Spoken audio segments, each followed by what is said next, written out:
কথায় বলে ছেঁড়া কাঁথায় শুয়ে লাখ টাকার স্বপ্ন দেখা যায় না, কিন্তু সেই স্বপ্নই যদি পূরণ হয় অদম্য জেদের লড়াইয়ে। নিজের দেখা স্বপ্ন সেভাবেই পূরণ করা এক সাধারণ ঘরের নারীর গল্পই শোনাবো।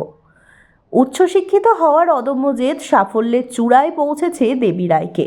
আর্থিক অনটনে বিয়ের পর নিজেই টোটো চালিয়ে পড়াশোনার খরচ জোগাড় করে এখন তিনি MA পাস। স্বপ্ন ছিল উচ্চশিক্ষিত হওয়ার, কিন্তু বাস্তব যে কঠিন। বাস্তবের সেই পথে বড় বাধা হলো আর্থিক অনটন। তবুও থামা বারণ।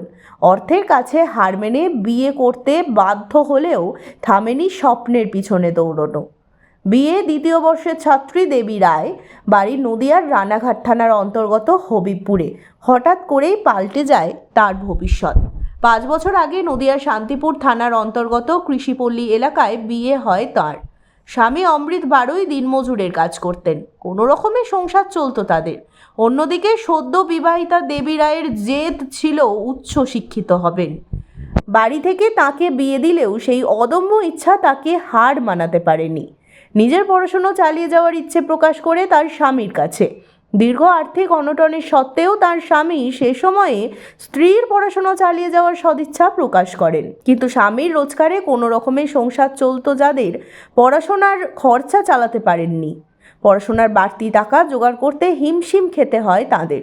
অবশেষে দেবী রায় নিজেই কর্ম করার আগ্রহ প্রকাশ করেন। এরপরে একটি টুকটুকি কিনে নিজেই চালানো শুরু করেন। সেই টুকটুকি চালিয়ে বাড়তি যা রোজগার, তাই দিয়েই পড়াশোনার খরচ চালাতেন তিনি। অবশেষে তার গ্র্যাজুয়েশন কমপ্লিট, তিনি এখন MA পাস।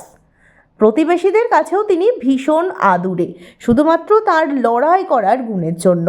নিজেকে উচ্চশিক্ষিত করার তাগিদে একা মেয়ে কারোর কাঁধে ভর না রেখেই কিভাবে এগিয়ে চলেছেন, তা আজকালকার দিনে সত্যিই শেখা উচিত সকলের। আজকের দিনে তাই দেবীর মতো সকল মহিলাদেরই কুর্নিশ জানায় ভীষণ প্লাস। আমার তো খুব ভালো লাগছে, আনন্দ লাগছে যে আমার সহযোগিতা করছে আমার স্ত্রী। আচ্ছা, কত বছর আগে আপনার বিয়ে হয়েছিল? আমার বিয়ে 5 বছর হতে চলছে। 5 বছর। কোনো সন্তান রয়েছে? না, সন্তান এখনো হয়নি। আচ্ছা, কোথায় বিয়ে হয়েছিল, কোথায় আপনার? আমার বিয়ে হয়েছে দুর্গাপুর, এই হবিবপুর দুর্গাপুর। ও এখন মানে কিসে পড়ে? ও MA পড়ছে। MA পাস করে গেছে? হ্যাঁ, MA পাস করে গেছে। আচ্ছা, কোনো পরীক্ষায় বসছে, এরকম কিছু পরীক্ষা টরীক্ষা আসছে? হ্যাঁ, পরীক্ষায় 2টো না 3টে আর কি দিয়েছিল। আচ্ছা, মানে মূলত কি, মানে টোটো চালায় কি কারণে, মানে আর্থিক দিকে? হ্যাঁ, আর্থিক আমি নিজে যা কাজ করি যাতে হচ্ছে না, তার জন্য আমার স্ত্রী আমার সাথে আগে হাত বাটাচ্ছে যে তুমিও কাজ করো, আমিও কাজ করি, যাতে সংসারে আর উন্নতি হোক।